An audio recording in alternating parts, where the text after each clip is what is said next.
Hello students, welcome to the virtual classroom of science. Let's start with chapter 10 today, that is light.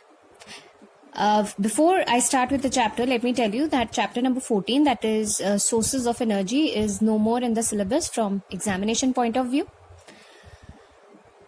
Okay, coming back to chapter 10, light. What is light? As we've already studied, it is a form of energy which gives us the sensation of sight or probably vision. Okay, there are certain properties of light. Now, how light travels, right? Light always travels in a straight line. It has dual nature. It can be either in the form of particles or it can be in the form of wave. Light casts shadow and its speed is maximum in case of a vacuum. Vacuum means where there is no air.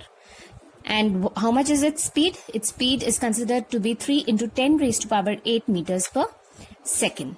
Okay. There are certain type of properties which further light exhibits. Okay. These are reflection, refraction, absorption.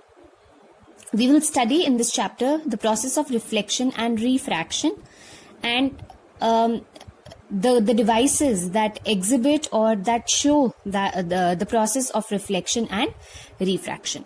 Now, what is reflection? Reflection, as by definition, means bouncing back of light when it falls on a polished surface, and that polished surface is usually a mirror, right? Now, what are the laws of reflection? As you have already studied in your lower classes, the laws of reflection are: the angle of incidence is equal to angle of reflection. This is the diagrammatic representation. As you can see, this is a plane mirror. This particular part which has lines is the polished surface, and this part which is smooth is the polished surface. This smooth part is the part that shows reflection, and this part, the one with the lines, is the polished part, right?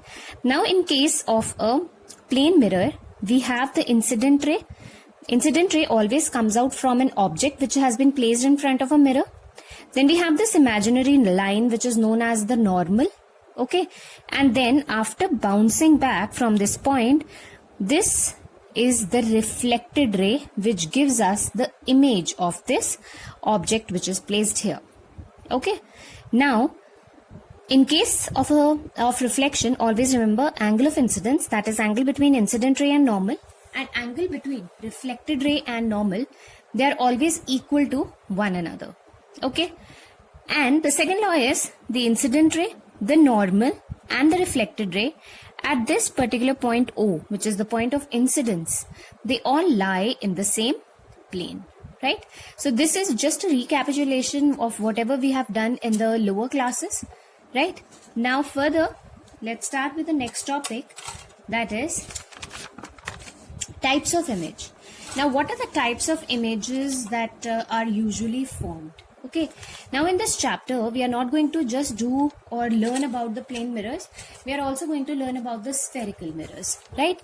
So we'll be seeing different types of images that are formed. We have one type of image that's a real image, and the other one is a virtual image. Right. Now, with real image, the word inverted has been attached. That is, if an object is placed this way, its image would be upside down. Right. Whereas with a virtual, in case of a virtual image, if the object is placed upright, the image is also formed upright. Or if the object is placed downwards, the image is also formed the same way. Right. Although its size may differ. Okay. Now, real image. What is a real image and what is a virtual image? Real image is always formed when light rays actually meet after reflection. Whereas virtual image is formed when light rays, they appear to meet. They diverge. Right? And they are extended backward. They are made to, they appear to meet. They are actually made to meet at a particular point. Real image, it is always formed on a screen. Virtual image cannot be formed on a screen. For example, in case of a plane mirror, the type of image that is formed is virtual. Okay. It is inverted. As I've already told you, inverted means if the object is placed upright, the image is formed this way, upside down. If an object is placed this way, the image formed is like this. Okay. Now, in case of a real image, for example, image formed by a concave mirror, although we are going to see that, but real images are usually those images like we go to a movie hall. Whatever image we see on the screen, that particular image is the real image. Whereas virtual image, in case of a virtual image, I have already told you it is formed either in case of a plane mirror or a convex mirror. Okay. Now, how is an image form or image formation in case of a plane mirror takes place? Now, this dash, this is my plane mirror, right? Now, this is the lined part is its rough surface, and this particular part is the polished surface. It's the smooth surface, right? Let me say I have an object AB which I have placed in front of the mirror. Okay. Now, as we can see, this particular line acts as the normal. This is the point of incidence. Now, the light ray, this is the incident light ray. This light ray comes at this point, that is point of incidence, and after reflection, it takes this particular path, right? That is angle I is equal to angle R. Okay. Now, this particular reflected ray is extended backwards, okay, and this particular ray is also extended this way, and wherever it meets, this point is marked as A dash B dash. That's why we say in case of a plane mirror, the image is formed behind the mirror, right?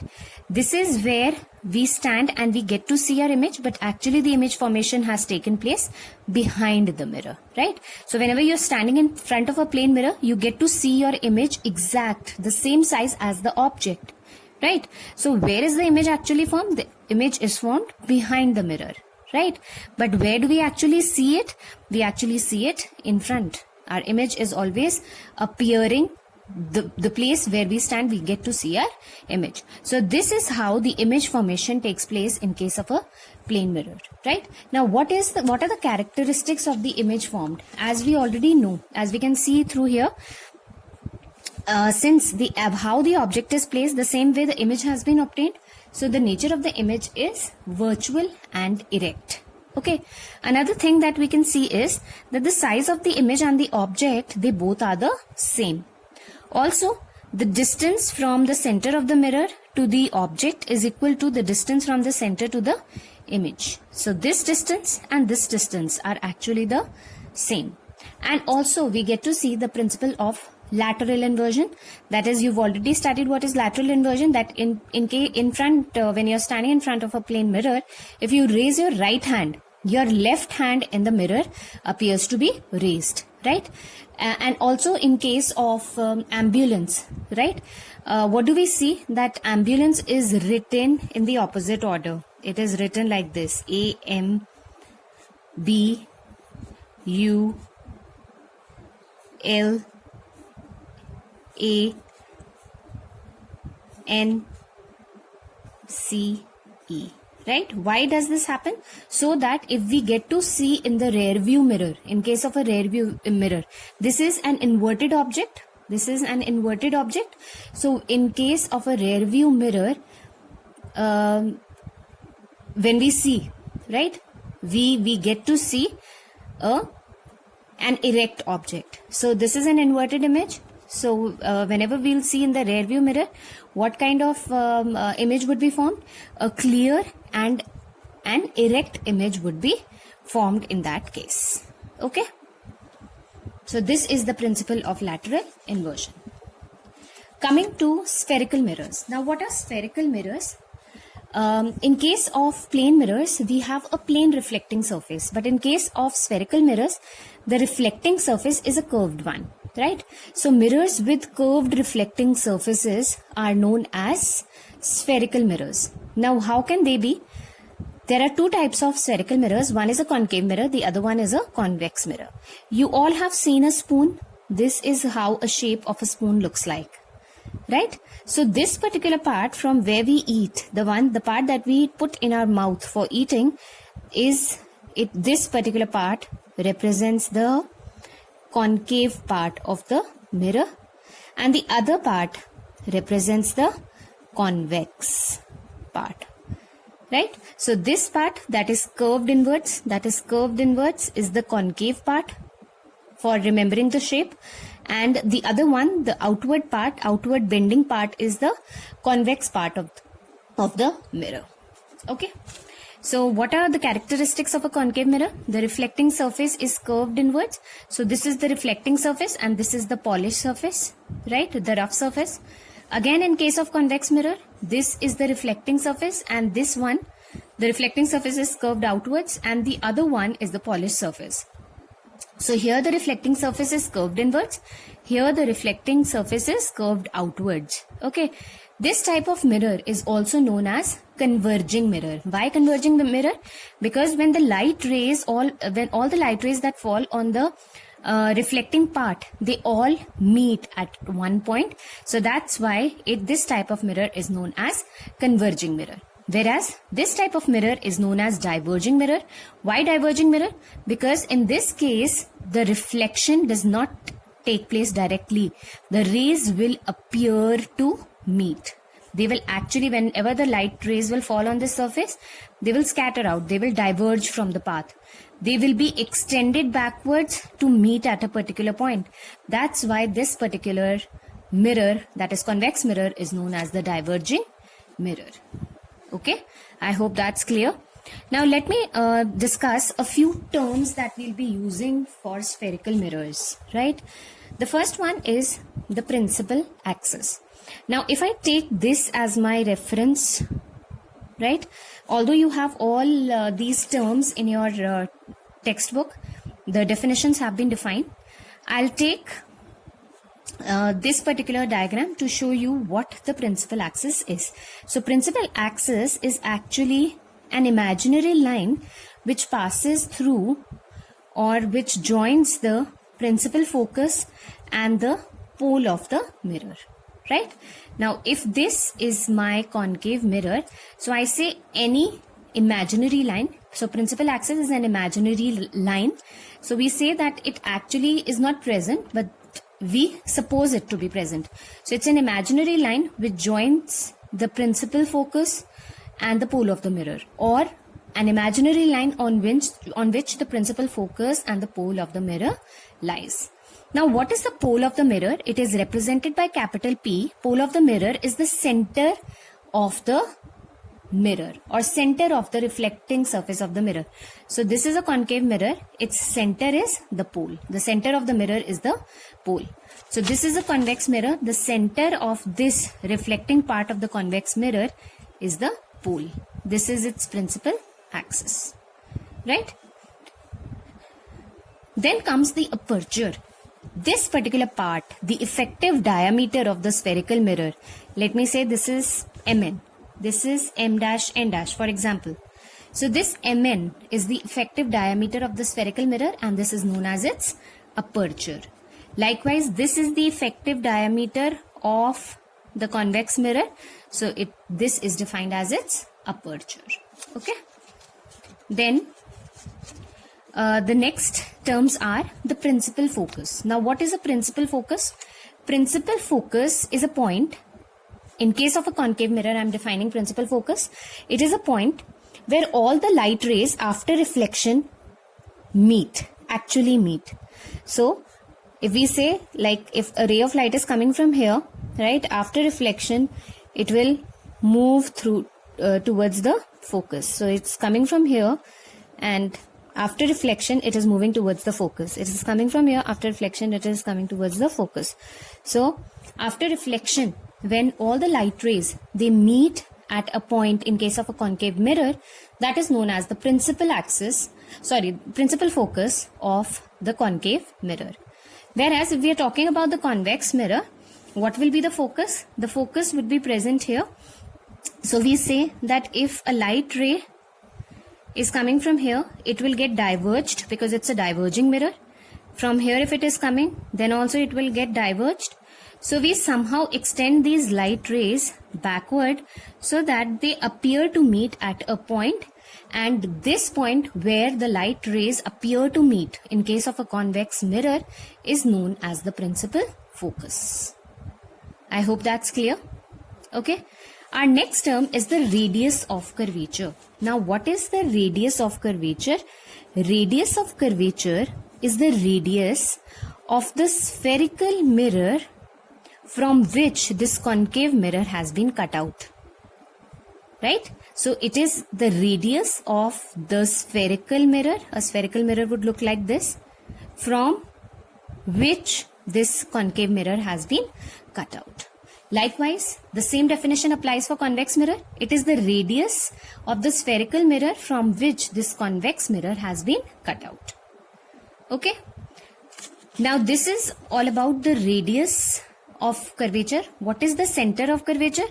The center of curvature would be, we have just spoken about the radius of curvature.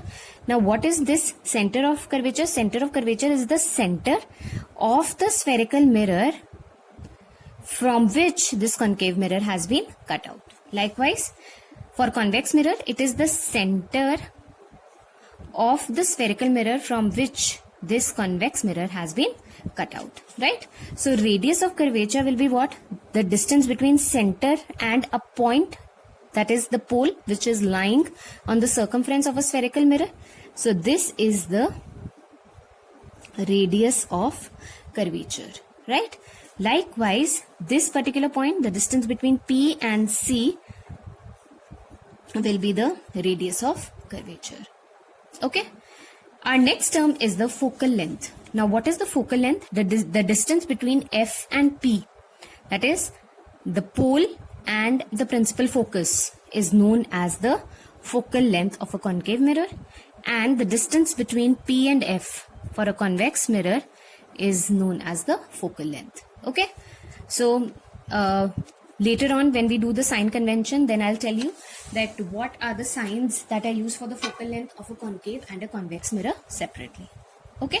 So these are the terms, that is the pole, the center of curvature, the principal focus, the principal axis, the aperture, radius of curvature, right?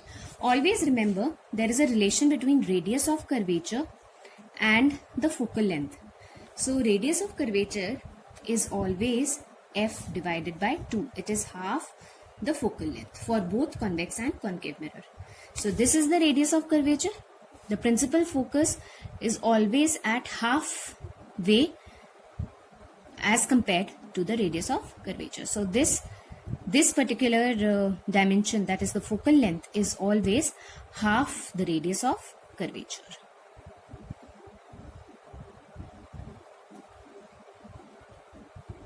Sorry, here focal length is R by 2.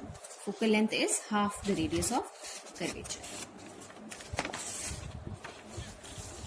So this is what we did, that the focal length relation between F and R is, the focal length is half the radius of curvature, which is a very important relationship because your numericals are somehow based upon this particular formula.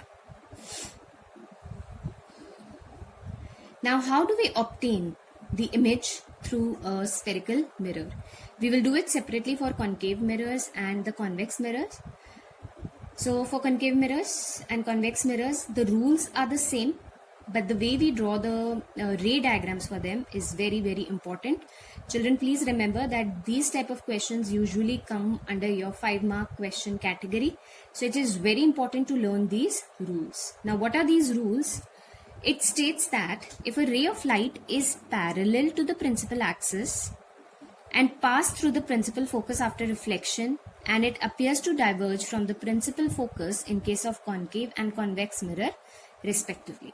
So this particular rule says that if there is any ray of light, now a ray of light will always be coming from an object. एक object से ray of light आएगी और वो इस reflecting surface पे incident होएगी.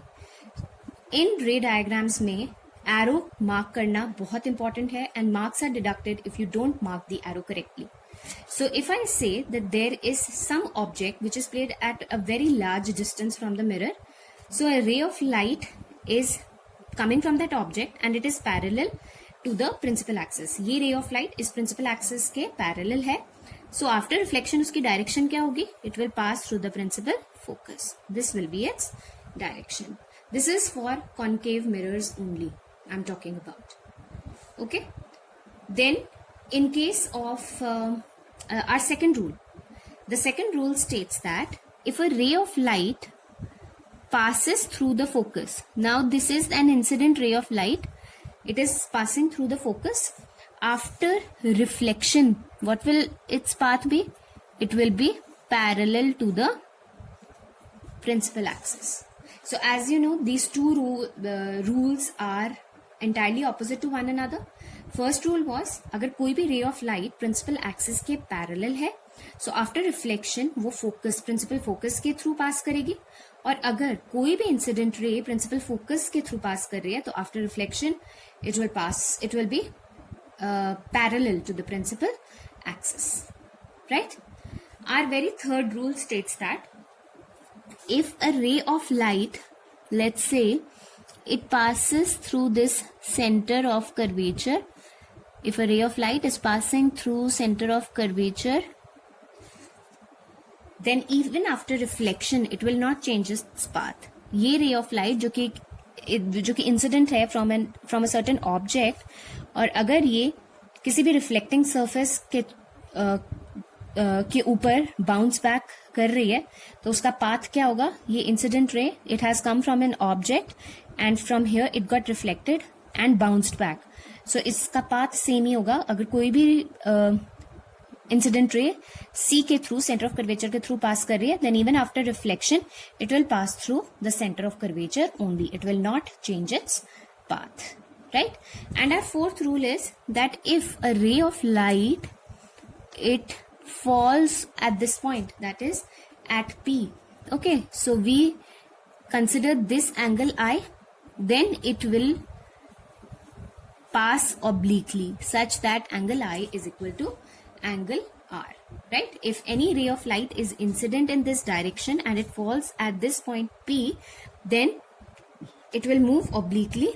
It will be reflected in such a manner such that its angle of reflection is equal to the angle of incidence. Okay, so these are the four rules. I will mention them again. That if a ray of light is parallel to the principal axis, after reflection it will pass through the focus. If a ray of light is passing through the focus, after reflection it will run parallel to the principal axis. If a ray of light is passing through the center of curvature, then even after reflection it will pass through the center of curvature. And fourthly, if a ray of light, it falls at P, then after reflection it will make such an angle that angle I is equal to angle R, means it will follow the law of reflection. Okay, with this I start with or before that, let me discuss the rules for convex mirrors, right? Somewhat like this, right?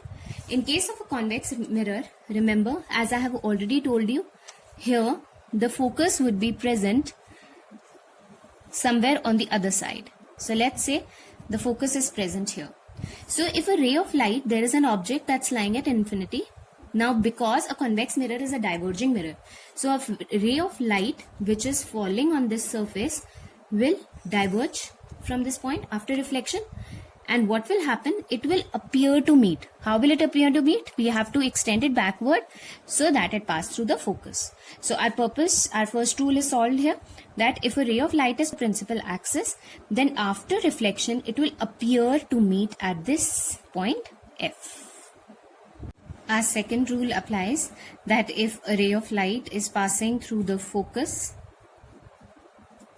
if it is passing through the focus, after reflection it will run parallel to the principal axis. Okay, our third rule for convex mirrors would be a ray of light passing through C. So if I say the center of curvature lies somewhere here, okay, so if a ray of light is passing through C, means if I have a ray of light coming this way, it passes through C even after reflection, so it will take the same path.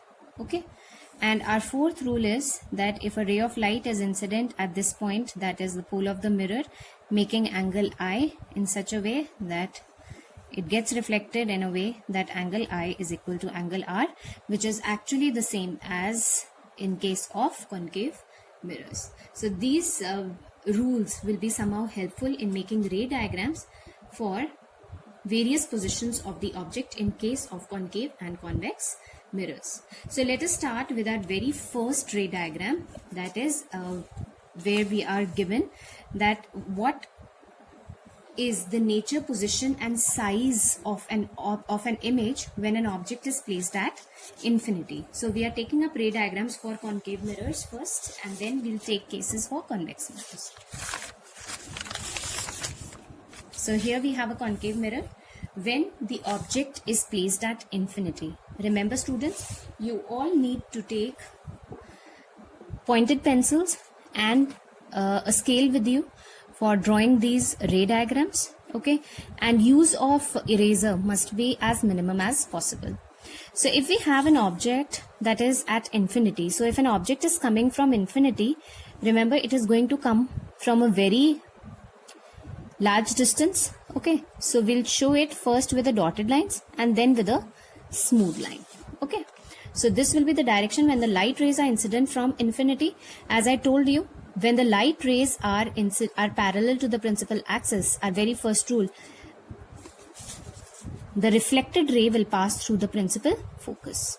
So this is how it is going to pass. It is going to pass through the principal focus this way, right? If I go by the second rule, that if the ray of light is, let's say it is passing through the focus after reflection, it will be parallel to the principal axis. So it will be this way, okay.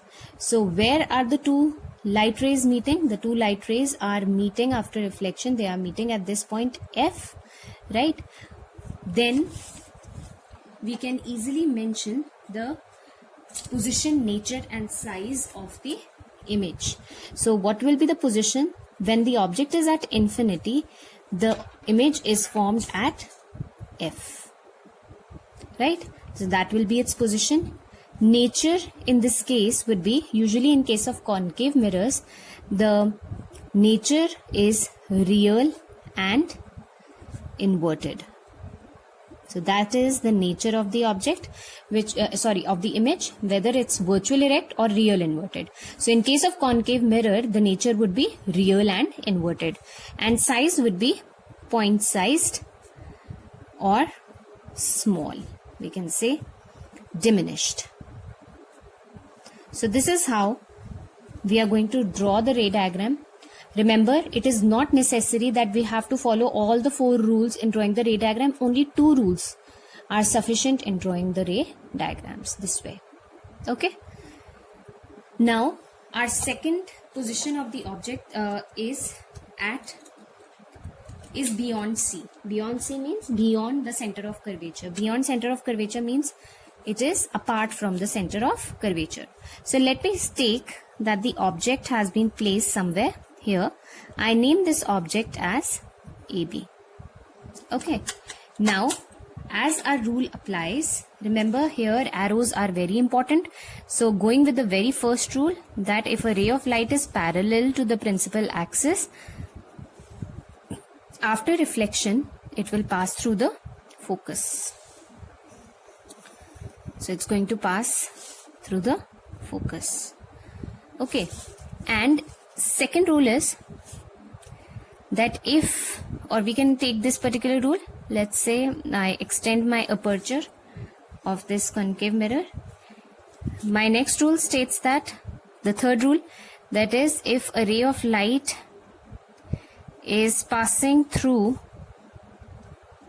the center of curvature, then even after reflection it will pass through the center of curvature. So it got reflected from here, that is the reflecting surface, okay.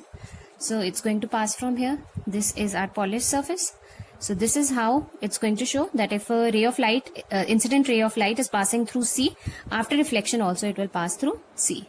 So where are the two rays intersecting? They are intersecting at this point. So from this point I will drop a perpendicular on the principal axis, right?